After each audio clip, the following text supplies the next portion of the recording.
Hello friends, you are welcome in Million Concepts of English. Literature हो या grammar, TGT PGT के लिए 9411881488 पर कांटेक्ट कर सकते हैं किसी भी समय। हम पढ़ रहे हैं सिंथेसिस ऑफ सिंपल सेंटेंसेस। तो जैसा कि आपको पहले भी बता चुके हैं कि जो सिंपल सेंटेंस की हमको डेफिनेशन जरूर आनी चाहिए, हमको ये पता होना चाहिए कि सिंपल सेंटेंस क्या होता है, तभी तो हम उनका सिंथेसिस कर पाएंगे, तभी तो सोच को रख पाएंगे कि हम करना क्या है। तो आप समझ लीजिए, जिस सेंटेंस में केवल एक ही सब्जेक्ट और प्रीडिकेट होता है, कहने का अर्थ यह है जिसमें केवल एक फिनिट वर्ब होती है, उसको हम सिंपल सेंटेंस कहते हैं। अब हमको 1 2 3 देखिए लगभग 3 अगर सेंटेंस को मिलाकर के एक सिंपल सेंटेंस बनाना है, तो इसका मतलब है अगर आपके 3 सेंटेंसेस हैं तो 3 फिनिट वर्ब्स हुई।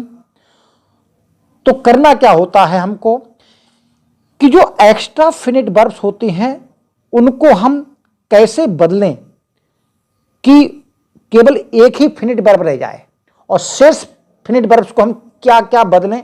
तो वही सीखना होता है सिंथेसिस ऑफ सिंपल सेंटेंस में। बहुत सारे तरीके हैं, पार्टिसिपल के द्वारा है, इन्फिनेटिव है, जेरंड है, नाउन और नाउन फ्रेज इन अपोजिशन है, और नॉमिनेटिव एब्सोल्यूट है, या एडजेक्टिव या एडवर्ब, बहुत सारे तरीके हैं। तो जिसमें हम पार्टिसिपल का, नॉमिनेटिव एब्सोल्यूट का और नाउन और फ्रेज इन अपोजिशन का प्रयोग हम पढ़ चुके हैं। आज हम जो पढ़ेंगे वो है by using preposition with noun और gerund, by using infinitive, by using adverb और adverbial phrase, by using adjective और एंड। तो इनके द्वारा सीखेंगे। चलिए शुरू करते हैं। अगर हम प्रीपोजिशन के द्वारा प्रीपोजिशन को नाउन और जेरंड के साथ रखते हैं तो उसके लिए क्या शर्त है। देखिए, प्रीपोजिशन का प्रयोग नाउन और जेरंड के साथ तब किया जाता है जब पहले एक्शन का दूसरे एक्शन से कारण या संबंध बताया जाता हो, कि पहले एक्शन का दूसरे एक्शन से क्या कारण है, किस कारण से वो दूसरा कार्य हुआ है। तो ऐसे में हम करते क्या हैं, भाई वर्ब हमको कम करनी है, तो उस वर्ब को, कहने का मतलब उस वर्ब को हम नाउन और जेरंड बना करके उससे पहले प्रीपोजिशन रख देंगे। देखिए कैसे है। ही वॉज रस्टिकेटेड, उसको रस्टिकेटेड किया गया। He had broken the school window, उसने स्कूल विंडो तोड़ी। अब आप समझिए कि हमको कौन सा प्रीपोजिशन इसमें लगाना है। तो यह लगेगा अर्थ के अनुसार कि उसको रस्टिकेटेड क्यों किया गया। तो ही वॉज रस्टिकेटेड फॉर, तो हम लगाएंगे he was rusticated for.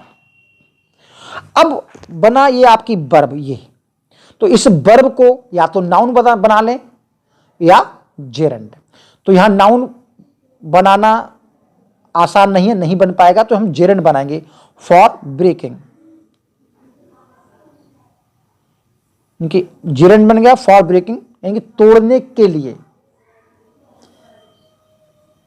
The school window, समझ गए होंगे। अगला सेंटेंस देखते हैं।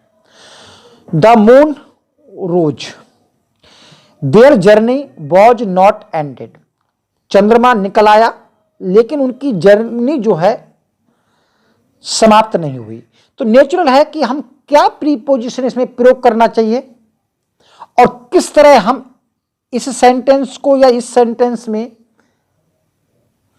नाउन बना सकें या जेरंड बना सकें। तो नेचुरल है कि बिफोर लगेगा। द मून रोज बिफोर, यानी कि चंद्रमा पहले ही उगाया, किससे, उनकी यात्रा की समाप्ति के। तो हम इस जो एंड वर्ब है, एंडेड वर्ब है, तो इसको हम एंड भी तो बना सकते हैं, क्योंकि एंड नाउन होता है, बिफोर द एंड, सुना होगा द एंड। तो ये क्या है, ये आपका हुआ नाउन, बिफोर द एंड, किसके एंड से, of their journey.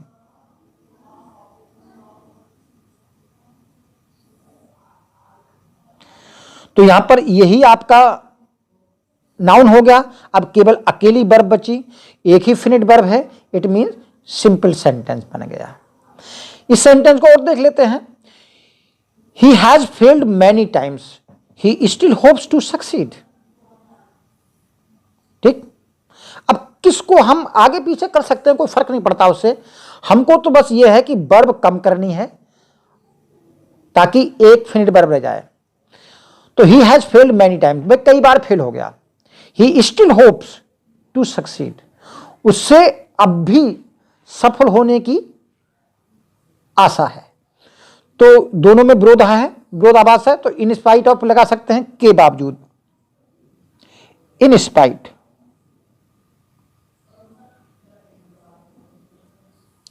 In spite of, ये प्रीपोजिशन लगा दिया।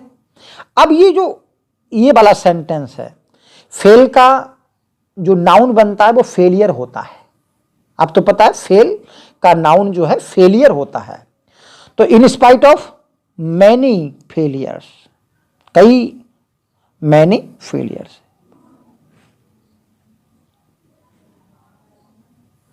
इन स्पाइट ऑफ मैनी फेलियर, कई असफलताओं के बाद, ही होप्स टू सक्सीड।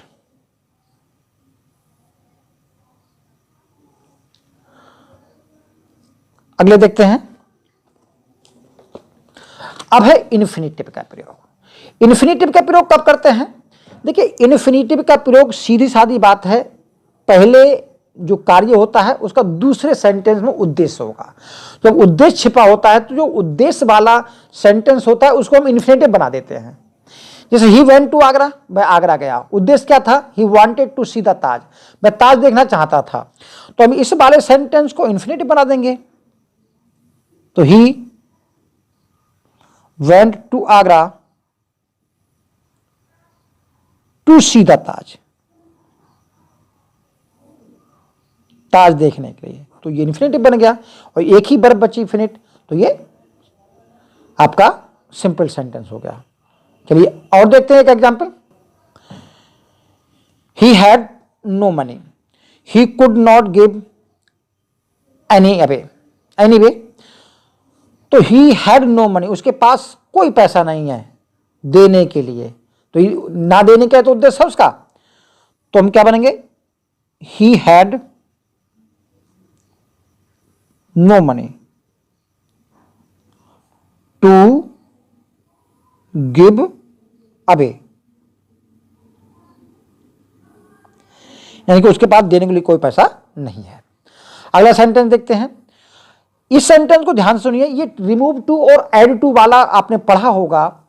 तो ऐसे में क्या करते हैं, ही इज टू पुअर, तो दूसरे वाले जो इस कैन नॉट को हटा करके, दोनों में एक ही करता है, इसको हटा करके टू लगाकर हम वाक्य को जोड़ देते हैं। तो he is too poor to afford a motor car. अब है एडवर्ब और एडवर्बियल फ्रेज। देखिए एडवर्ब और एडवर्बियल फ्रेज, एडवर्ब तो जानते हैं,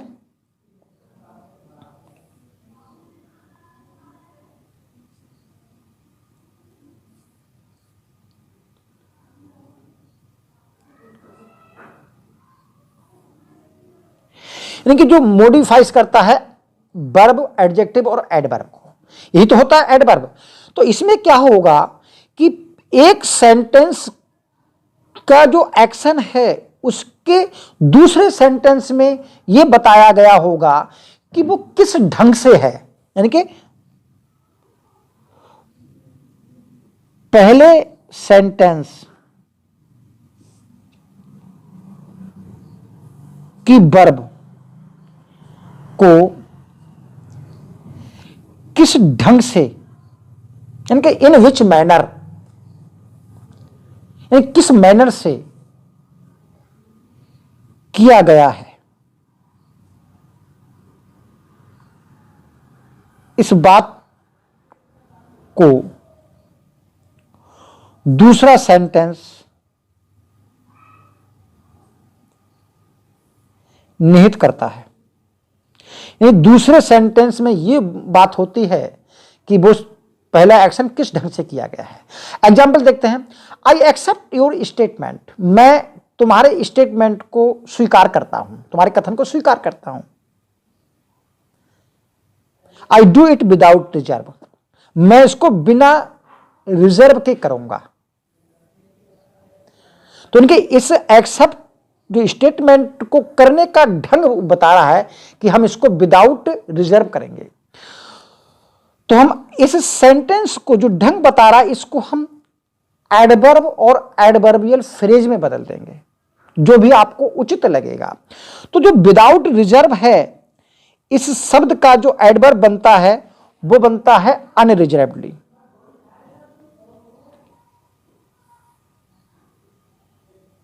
अनरिजर्वडली।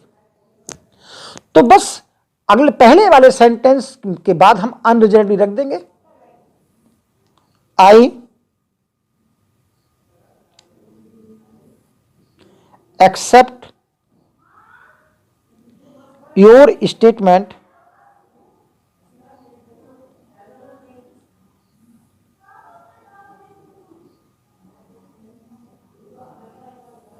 अनरिजर्वडली। सेकंड देखिए, ऐसा इसमें है, ही आंसर्ड मी, उसने मुझे जवाब दिया। किस ढंग से? हिज आंसर वॉज करेक्ट, उसका आंसर सही था। तो आंसर का ढंग था क्या था? करेक्ट। तो नेचुरल है कि करेक्ट पूरे को हम कह सकते हैं करेक्टली। तो क्या बन जाएगा? ही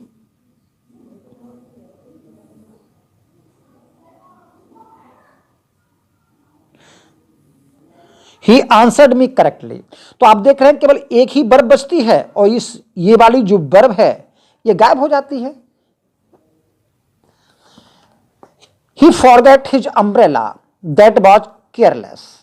तो दैट वाज, इसका एक्शन जो है केयरलेस था। तो नेचुरल है कि पूरे को हम केयरलेसली कर सकते हैं। ये तो इसका एडवर्ब होगा। तो क्या बनेगा? ही फॉरगॉट हिज अम्ब्रेला केयरलेसली। अगले देखते हैं। अब है आपका एडजेक्टिव का प्रयोग। देखिए एडजेक्टिव का प्रयोग कब करते हैं? जब इस सेंटेंस में कि किसी नाउन का दूसरे सेंटेंस में एक एडजेक्टिव दिया होता है, तो उस एडजेक्टिव को हम उस नाउन के पहले रख देंगे। जैसे I met a girl yesterday, मैं कल एक लड़की से मिला, सी वॉज वेरी पुअर। तो लड़की की विशेषता वेरी पुअर है। अगर हम वेरी पुअर अगले ले लेंगे तो ये वॉज वर्ब है ऑटोमेटिकली गायब हो जाएगी। तो I met a very poor girl, यानी कि इस गर्ल की विशेषता तो है, तो यहां पर लगा लेंगे यस्टरडे।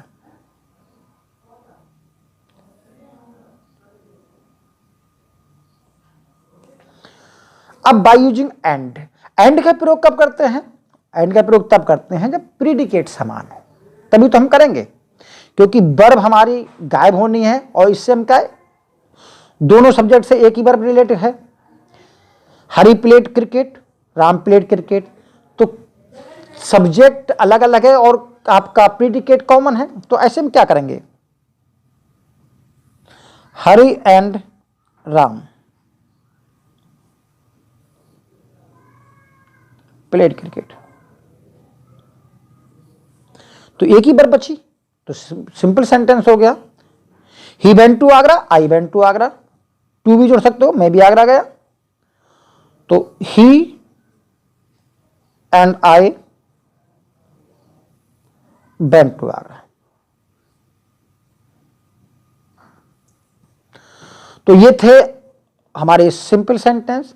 अब इसके बाद कंपाउंड नहीं पढ़ेंगे, कंपाउंड उसके बाद, कंपाउंड बाद में पढ़ लेंगे, पहले हम कॉम्प्लेक्स पढ़ेंगे, क्योंकि कॉम्प्लेक्स थोड़े कठिन माने जाते हैं और हम बहुत इजी पढ़ाएंगे। आज के लिए इतना ही। Thank you, all the best.